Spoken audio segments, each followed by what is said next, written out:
ছেলেটা বিদেশ, কোরবানি আসছে সামনে, বাড়িতে 40,000 টাকা পাঠাইছে।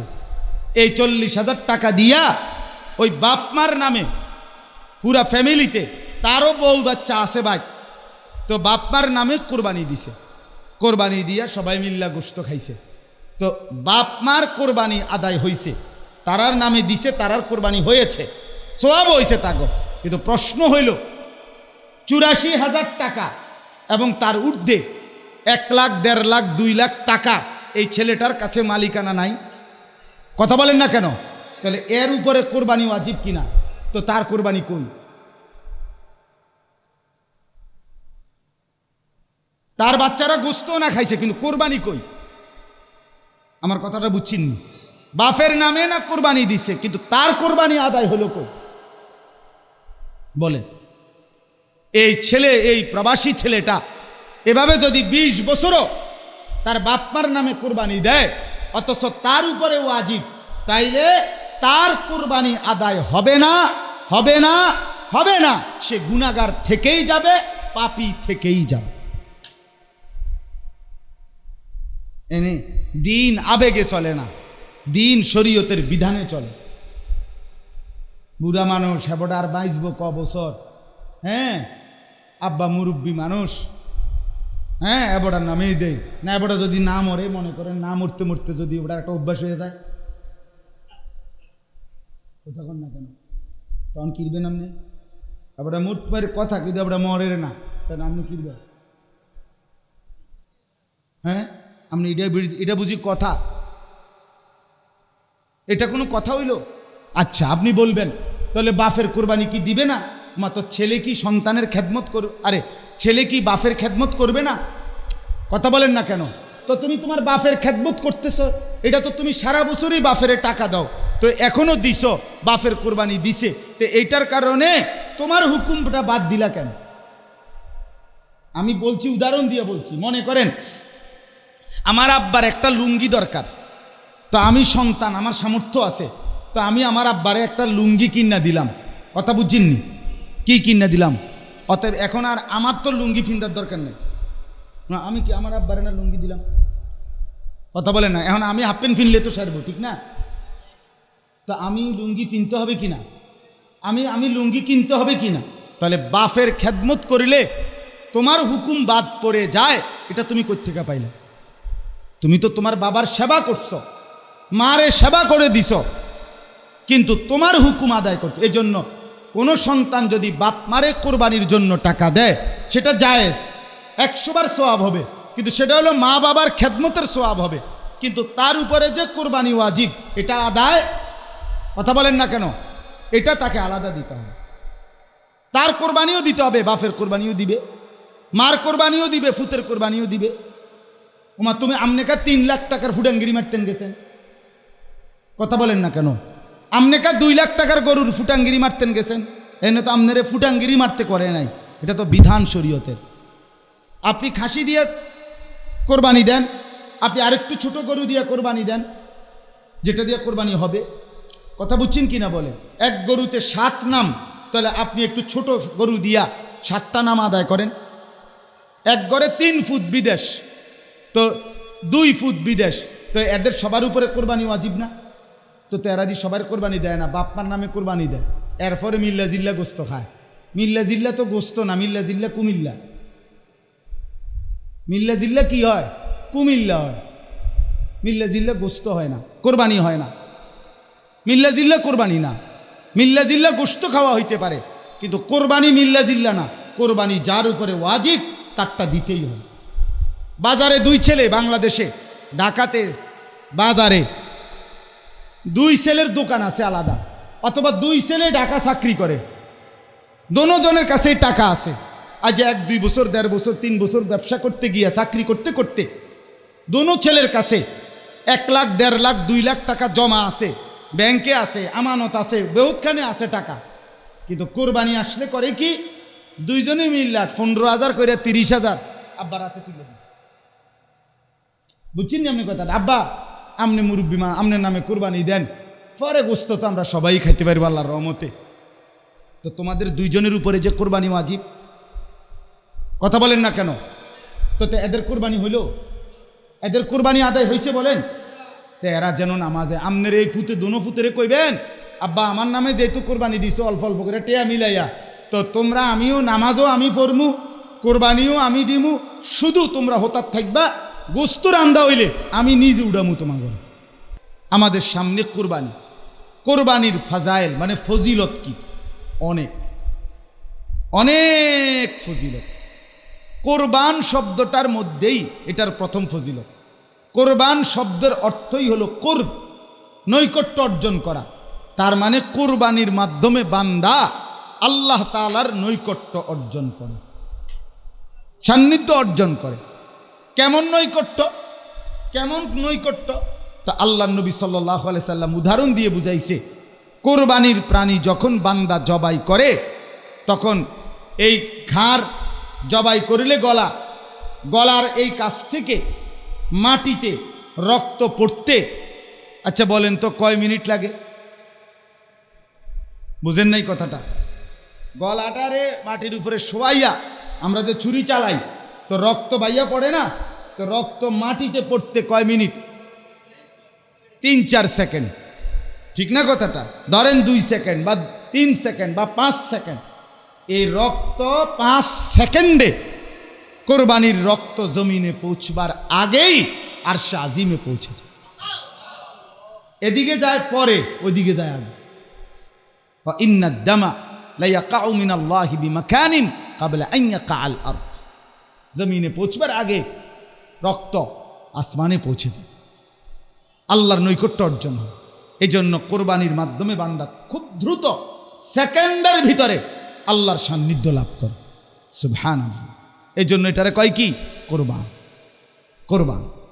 আচ্ছা, কোরবানির ফজিলত কি? আরও আছে। রাসূলুল্লাহ সাল্লাল্লাহু আলাইহি ওয়াসাল্লামকে জিজ্ঞেস করছে, ক্বালু ফামা লানা ফিহা ইয়া রাসূলুল্লাহ, কোরবানি করলে আমাদের ফজিলত কি? নবী সাল্লাল্লাহু আলাইহি সাল্লাম বলেন, বিকুল্লি শাআরাতিন হাসানা, প্রত্যেক পশমের বিনিময়ে আল্লাহ তাআলা নেকি দান করবে। কি ফসম? আমনের গায়ের ফসল কি? গরু ছাগলের ফসল। আল্লাহ নেকি দান করবে, হাসানা। কিন্তু মজার বিষয় হলো, নেকি হাসানা বলছে, যেই কোনো আমলের নেকি এই ডান কাদের ফেরেশতা 1 থেকে 9 লেখে না, লেখেই 10। এই জন্য নেকির শুরু 10 থেকে। তাইলে যতগুলো পশম, অতগুলো পশমের প্রত্যেকটাতে কমপক্ষে 10 আসবে। এভাবে 10 দইরা প্রত্যেকটা এরপরে যোগফল। আর এটা হলো সর্বনিম্ন নেকি। কিন্তু যার দিলে আল্লাহর ভয়, তাকওয়া, গুনাহমুক্ত, পবিত্র, হালাল, আল্লাহর সন্তুষ্টির অবস্থা যত বেশি, তার প্রত্যেক পশমে 10টা বাইরা 70, 700, 7,000, 70,000, 7 লাখ, 70 লাখ, 7 কোটি, 70 কোটি, 70,000 কোটি আল্লাহ চাইলে হিসাব ছাড়া অগণিত দিয়ে। অতএব কোরবানির ফজিলত অনেক কিনা বলেন? বলেন না অনেক কিনা? কোরআনুল কারীমের মধ্যে আছে, ওয়াল বুদনা জাআলনাহা লাকুম মিন শাআইরিল্লাহ। আল্লাহ তাআলা বলেন, কোরবানির জন্য নির্ধারিত প্রাণীটা সরাসরি আমি আল্লাহর নিদর্শন, এটা আমার। প্রাণী যখন নির্ধারণ করে বান্দা এটা আমি কোরবানি দেবো, আল্লাহ বলে সাথে সাথে এটা আমি আমার করে নিলাম, এটা আমার, এবার আল্লাহর হয়ে যায়। 2 নাম্বার, লাকুম ফিহা খাইর। আল্লাহ বলেন এটার মধ্যে তোমাদের জন্য, কোরবানির মধ্যে রয়েছে খাইর, কল্যাণ, কল্যাণ, কল্যাণ। লস হবে না, ঠকবা না, ঠকবা না, ঠকবা না, ঠগে না। এজন্য ঠকজি কইতে নাই। আরে ধরাও কি ধরা, কাকারে যে দেখছে তে কইছে 4 মনের কম হইতো না, ওমা 2.5 মন, এরপরে মনে আরো 5-7 কেজি হইব ধরা। এবার ধরা খাইছে, তা আপনি যখন ধরা খাইছেন তা আপনি বাজারে শিক্ষা করবেন না। কোরবানি দিয়ে বুঝি মানুষে ধরা খায়, ইবাদত করে আবার ধরা কি? ওই যে আপনার গোস্তখানার নিয়ত ছিল, নাউজুবিল্লাহ। এই জন্য আল্লাহ পাক বলছে না ধরাধরি নাই, লাকুম ফিহা খাইর, এটার মধ্যে কল্যাণ, এটার মধ্যে কল্যাণ, এটার মধ্যে নেকি। সুবহানাল্লাহ। আরেকটা অর্থ আছে এটা, সেটা হলো এটার মধ্যে লস নাই। হজ, জাকাত, কোরবানি, এর মধ্যে বান্দা এটা কইরা টাকা খরচ করে ফকির হবে না, ক্ষতিগ্রস্ত হবে না। রাসূলুল্লাহ সাল্লাল্লাহু আলাইহি সাল্লাম বলেন, মা আমআরা হাজ্জুন কাত্তু, নবী বলেন, ও উম্মত মনে রাখবা, হাজী সাহেব হজ করে আল্লাহর পথে খরচ করে, আল্লাহর ঘরে যাইয়া খরচ করে, সে কখনোই কোনোদিনও দরিদ্র হবে না।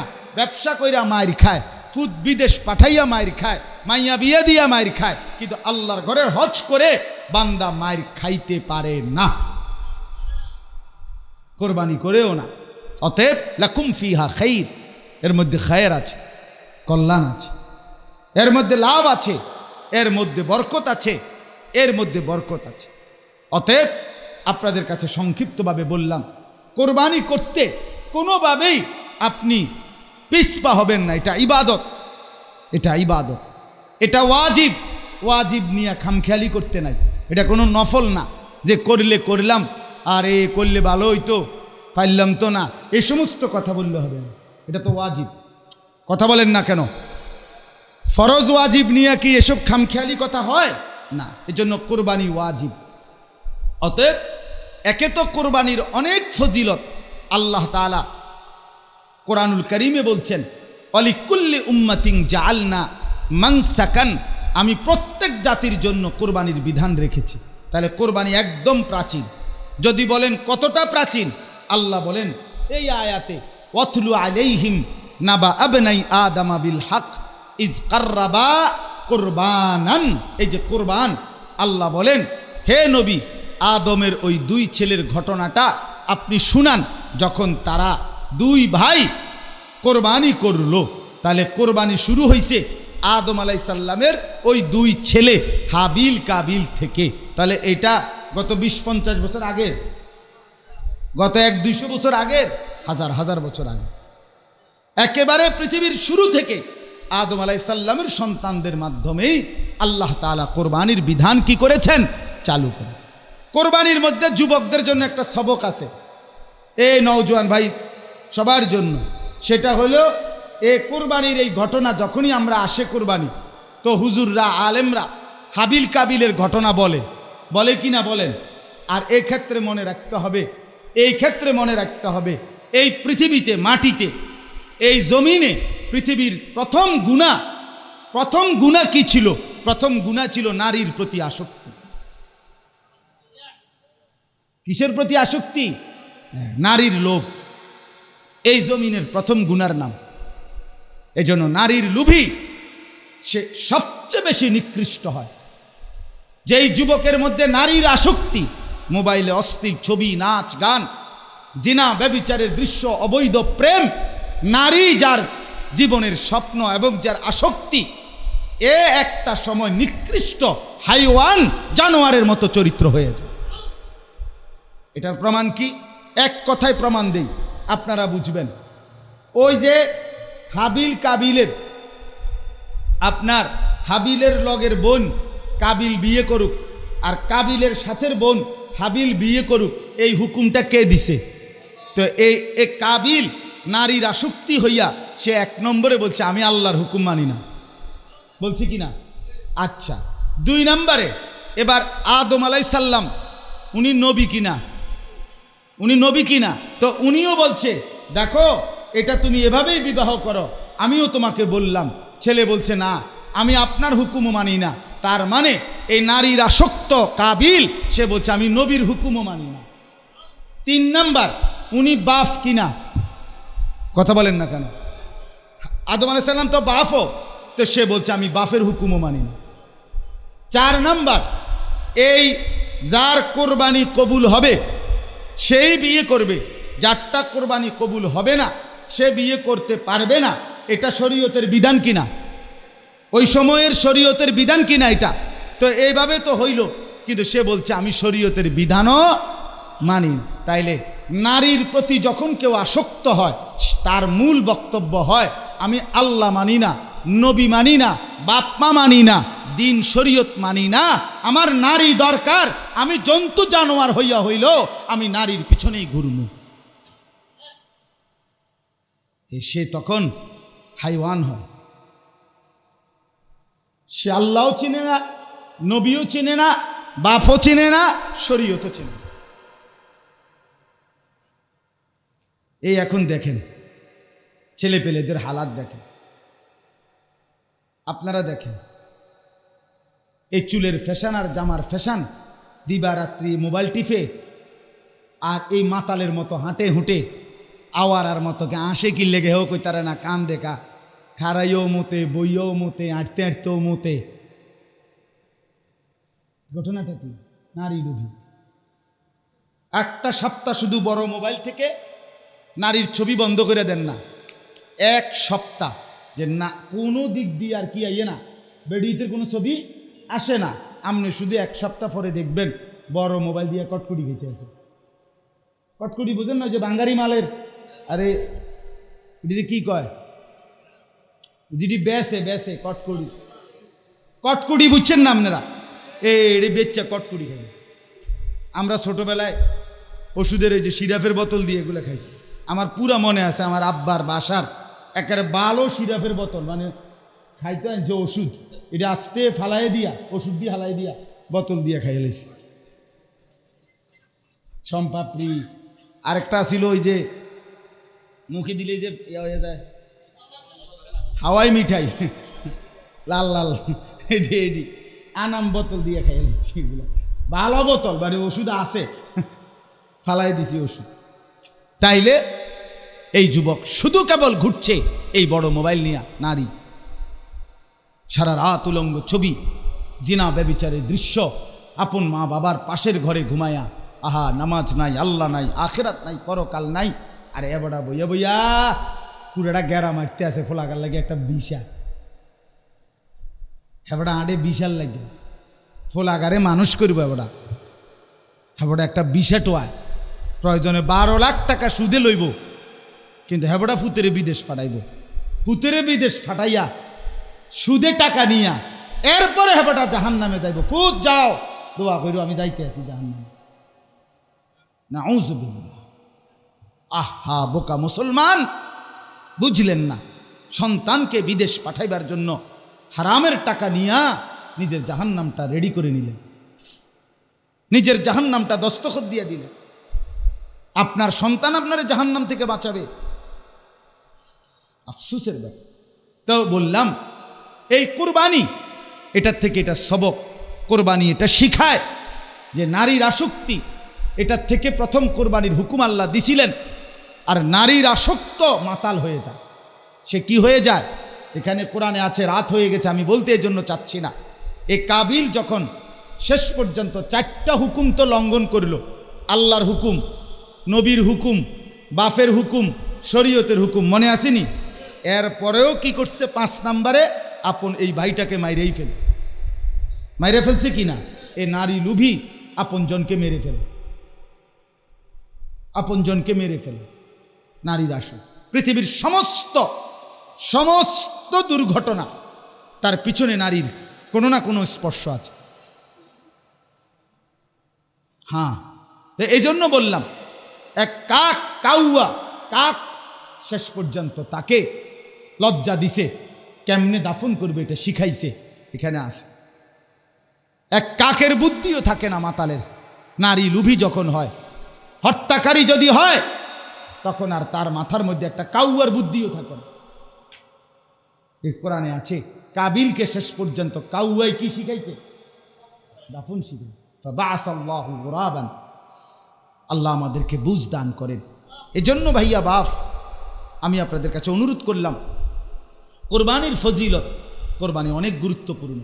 আল্লাহ তাআলা বলছেন কোরবানির প্রাণীটা যখন বান্দা জবাই করে, ফাইদা ওয়াজাবাত জুনুবুহা, যখন কাত হয়ে পড়ে, রক্ত ছড়ে পড়ে, চামড়া ছিলে ফেলে, আল্লাহ পাক আহা বান্দা তখন গোশত রেডি করে। তো আল্লাহরে যেন জিগায় আর কি, আল্লাহ রেডি, গোশত রেডি, অন কীর্তাম, চামড়াও সিলসি, এখন গোশত তো রেডি। আল্লাহ তখন বলে আচ্ছা মাশাআল্লাহ, ঠিক আছে, ফাকুলু মিনহা, তুমি খাও।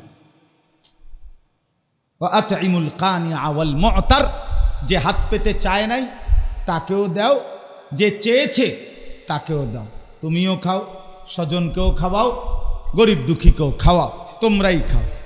তো এবার কোরবানির মধ্যে বান্দা যেন বলে, মানে আমি এটা বুঝানোর লেগে কইতেছি আর কি, এক আল্লাহর বান্দা, সেই বান্দা যেন বলে, আল্লাহ আপনি আমার কথাটা শুনেন, আমি 60টা বাজার কমপক্ষে ঘুরছি একটা গরু ভালো চাইয়ে কিননের জন্য, কি গাম বাইয়া বাইয়া ভরছে বিশ্বাস করেন। আমি একটা একটা করে গরু চাইয়া বড় কষ্ট করিয়া যত্ন করিয়া 10,000 টাকা বাড়াইয়া দিয়া গরুটা কিনছি আপনার জন্য। আল্লাহ আপনার জন্যই কোরবানি দিছি, অন সব রেডি করছি, আপনি কুদ্দুর গুস্ত নিতেন না, কি একটু নেন, পুরা আমনে লেগেই তো করছিলাম, অন আপনি যখন আমি পুরাটা আমি নিয়ে নিতাম, আপনি কি কিছুই নেবেন না গোস্ত একটুও না? আহা, রব্বুল আলামিন তখন বলে, বান্দা গোস্ত পুরাটা তুমি নিয়ে নাও, দিল পুরাটা আমারে দিও, আমি দিলটা চাই, আমারে দিলটা বুঝায় দাও, গোস্ত তুমি। লান ইয়ানালাল্লাহা লুহুমুহা ওয়ালা দিমাউহা, আমি গোস্ত চাই না, রক্ত চাই না, ওয়ালাকিন ইয়ানালুহুত তাকওয়া মিনকুম, আমি তাকওয়া চাই বান্দা, দিল চাই। তুমি তাকাও গরুর দিকে, আমি তাকাই দিলের দিকে, আমি দেখব দিলে আমার সন্তুষ্টির নিয়ত ছিল কিনা, আমি দেখব সম্পদটা হালাল কিনা, আমি দেখব গুনাহ থেকে বাঁচলো কিনা, আমি কিন্তু এগুলো খেয়াল করব।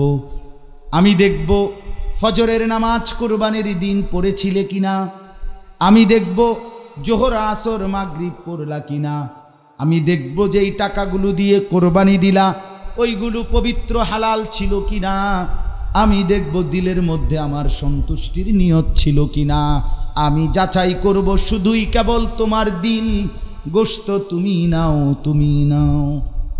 এই জন্য চাচারা, বাবারা, ভাইয়ারা, কোরবানির ঈদের দিন ফজরের নামাজও পড়লেন না, আড্ডি কোবাইতে কোবাইতে জোহরও পড়লেন না, আসরও পড়লেন না, আমনে ডাকাত কির কোরবানি করছেন আমরা বুঝি না।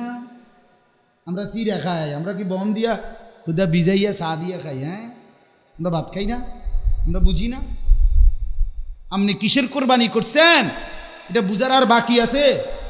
আল্লাহর জন্য যদি করতেন ফজর পড়লেন না কেন? আল্লাহর জন্য যদি কোরবানি করতেন তো জোহর পড়লেন না কেন? আসর পড়লেন না কেন? অতএব আল্লাহ তাআলা বলছে, বান্দা আমার গোশত লাগবে না, আমার দিল লাগবে, তাকওয়া লাগবে। আল্লাহ আমাদেরকে বুঝার তৌফিক দান করে। এবার শেষ কোরবানির মাসআলা, এই একটা কথা শুধু বলি, এটা বললেই আমার কথা শেষ। কোরবানি কার উপরে ওয়াজিব, শুধু মোটা দাগে এই কথাটা বুঝবেন, এই তাইলে কথাটা। আর 5টা মিনিট।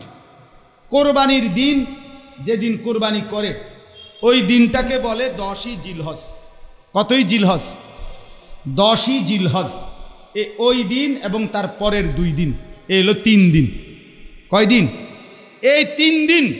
এই 3 দিনের ভিতরে যার কাছে নিজ পরিবারের মৌলিক খরচ, ওষুধপত্র, কাগজ কলম, ভাত মাছ চাল ডাল তেল সাবান, গ্যাস বিল, বিদ্যুৎ বিল, পানির বিল ইত্যাদি, এই যে মৌলিক খরচগুলো, এগুলোর অতিরিক্ত তার কাছে বসত ভিটা না, আলগা জমি আছে, বাজারে দোকান আছে, ব্যাংকে টাকা আছে, স্বর্ণ অলংকার আছে, এই যা আছে তার মালিকানায় অতিরিক্ত আলগা, এই মৌলিক খরচের অতিরিক্ত ওই বাকিগুলোর দাম ধরলে, বাকি যা আছে তার, এগুলোর যদি দাম ধরে তাইলে 52.5 বড়ি রূপার দাম, 1 বড়ি রূপার দাম ঢাকাতে এখন 1600 টাকা, এই হিসাবে 84,000 টাকা। আমি গুনছি, 84,000 টাকা যদি তার এই সম্পদ যা আছে এগুলোর মূল্য হয় ঈদের দিন, 1 বছর যাবত না, ওই দিনকাই, তাহলে এই মুসলমানের উপরে কোরবানি ওয়াজিব। তাইলে বলেন তো কি পরিমাণ মুসলমানের উপরে কোরবানি ওয়াজিব? একটা জরুরি কথা মনে রাখবেন, প্রতি বছর মহল্লায় কোরবানি হয়, বাড়িয়ে বাড়িয়ে কোরবানি হয়, এটা মূল বিষয় না। মূল বিষয় হলো যত জনের উপরে কোরবানি ওয়াজিব হলো ততজন প্রত্যেকে ওয়াজিব আদায় করলো কিনা এটা দেখার বিষয়। আমার কথাটা আপনি বুঝিননি। আমগো বাড়িতে গরু একটা জবাই হয়েছে, কথা এটা না। গরু জবাই হইলে কি হয়েছে? কথা হইল এই বাড়িতে এই ঘরে যতজনের উপরে কোরবানি ওয়াজিব হয়েছে তারা সকলে কোরবানি দিল কিনা, কারণ এটা তো ওয়াজিব। ওয়াজিব নিয়ে তো খামখেয়ালি না। ওয়াজিব মানে কি? আউয়াবিন। কথা বলেন না কেন? ওয়াজিব মানে নফল নামাজ। ওয়াজিব মানে করলে ভালো, না করলে কিচ্ছু নাই। তো ওয়াজিব, রাসূলুল্লাহ সাল্লাল্লাহু আলাইহি সাল্লাম বলেন, মান কানা লাহু সাআতুন ওয়া লাম ইউদাহি ফালা ইয়াকরুবান্না মুসাল্লানা। যার সামর্থ্য থাকার পরেও কোরবানি করলো না, সে যেন নামাজে না আসে, ঈদগাহে না আসে। তুমি নাফরমান, নামাজে আইসো না, তুমি হুতার থাকো, গোস্ত রান্দা হইলে তোমারে খাবাইব। তোমার মতো অপদার্থ নামাজ আইন লাগবে। কত বড় ধমক দিছেন নবী। এবার আপনি আমার একটা কথা শুধু বুঝান, আর 2 মিনিট বুঝেন। 1 নাম্বার, ছেলেটা বিদেশ, আজ যা 2 বছর বিদেশ করে, 3 বছর, 4 বছর, 5 বছর এবড়া বিদেশ থাকে। কোরবানি আসছে সামনে, বাড়িতে 40,000 টাকা ফাড়াইছে। এই 40,000 টাকা দিয়া ওই বাপ মার নামে পুরা ফ্যামিলিতে, তারও বউ বাচ্চা আছে ভাই, তো বাপ মার নামে কোরবানি দিছে। কোরবানি দিয়া সবাই মিল্লা গোশত খাইছে। তো বাপ মার কোরবানি আদায় হইছে, তারার নামে দিছে, তারার কোরবানি হয়েছে, সওয়াব হইছে তাগো। কিন্তু প্রশ্ন হইল 84,000 টাকা এবং তার ঊর্ধ্বে 1 লাখ, 1.5 লাখ, 2 লাখ টাকা এই ছেলেটার কাছে মালিকানা নাই। কথা বলেন না কেন? তাহলে এর উপরে কোরবানি ওয়াজিব কিনা? তো তার কোরবানি কই? তার বাচ্চারা গোস্ত না খাইছে, কিন্তু কোরবানি কই? আমার কথাটা বুঝছিননি? বাপের নামে না কোরবানি দিছে, কিন্তু তার কোরবানি আদায় হলো কই? বলেন। এই ছেলে, এই প্রবাসী ছেলেটা এভাবে যদি 20 বছরও তার বাপমার নামে কোরবানি দেয়, অথচ তার উপরে ওয়াজিব, তাইলে তার কোরবানি আদায় হবে না, হবে না, হবে না। সে গুনাহগার থেকেই যাবে, পাপী থেকেই যাবে। এনে দিন আবেগে চলে না, দিন শরীয়তের বিধানে চলে। বুড়া মানুষ হেবটা আর 22 ক বছর, হ্যাঁ, আব্বা মুরব্বী মানুষ, হ্যাঁ, এবটার নামেই দেয় না। এবটা যদি না মরে, মনে করেন না মরতে মরতে যদি ওটার একটা অভ্যাস হয়ে যায়, তখন না কেন তখন কিনবেন আপনি? এবটা মরতে পারে কথা, কিন্তু এবটা মরে না, তাহলে আপনি কিনবেন? হ্যাঁ, আপনি এটা বুঝি কথা? এটা কোনো কথা হইল? আচ্ছা, আপনি বলবেন তাহলে বাপের কোরবানি কি দিবে না? মাত্র ছেলে কি সন্তানের খেদমত করবে? আরে ছেলে কি বাপের খেদমত করবে না? কথা বলেন না কেন?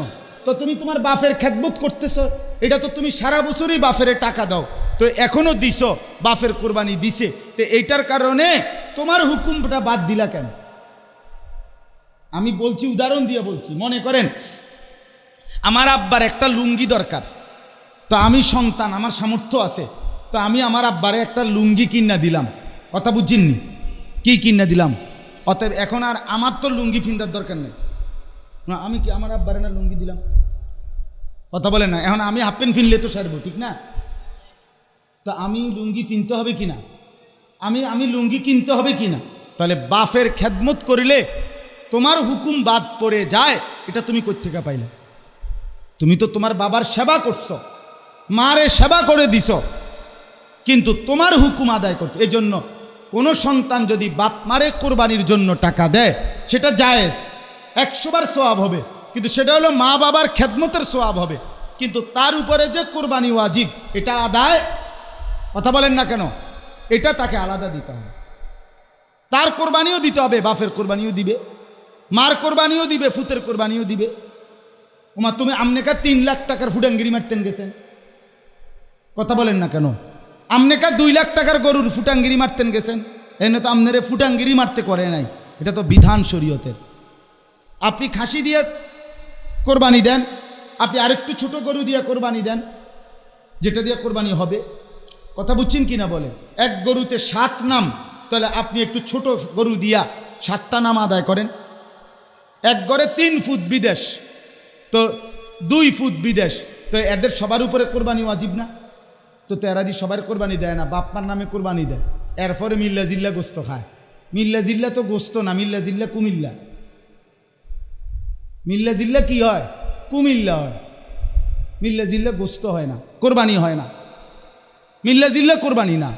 মিল্লা জিল্লা গোস্ত খাওয়া হইতে পারে, কিন্তু কোরবানি মিল্লা জিল্লা না। কোরবানি যার উপরে ওয়াজিব তারটা দিতেই হয়।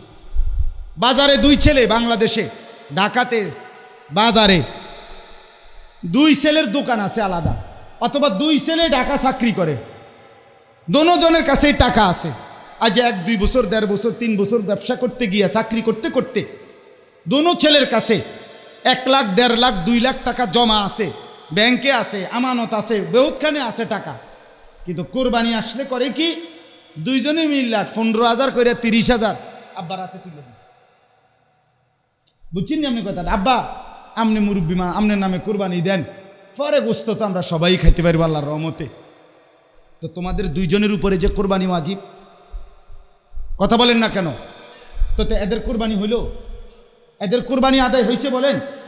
তো এরা যেন নামাজে আমনের এই ফুতে দোনো ফুতেরে কইবেন, আব্বা আমার নামে যেহেতু কোরবানি দিছো অল্প অল্প করে টেয়া মিলাইয়া, তো তোমরা আমিও নামাজও আমি পড়মু, কোরবানিও আমি দিমু, শুধু তোমরা হতার থাকবা, গোস্ত রান্দা হইলে আমি নিজে উড়ামু তোমার ঘরে। যেহেতু গোস্ত খাওয়াই মূল মাকসাদ, তো তোমার মায়ের রুটি বানাক আর আমি গোস্ত রেডি করি, তো গোস্ত রুটি রেডি হইলে তুমি নাফরমান তখন উঠতো, তুমি আর এর আগে উঠতো। বলে কি পরিমাণ খামখেয়ালি।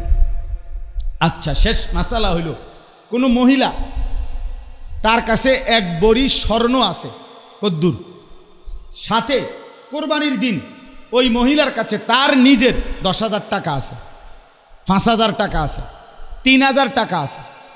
এই টাকাটা আর এই স্বর্ণটা 2টা মিলাইয়া যদি, বুঝিনি কি মিলাইয়া, যদি টাকাটা এবং কি স্বর্ণটা এই 2টা মিলাইয়া যদি ওই 84,000 টাকা, 84,000 ফিক্সড না, কমও হইতে পারে বেশি হইতে পারে, রূপার বড়ি বাজারে কম বেশ হয় না, এই হিসাবে যদি ওই মহিলার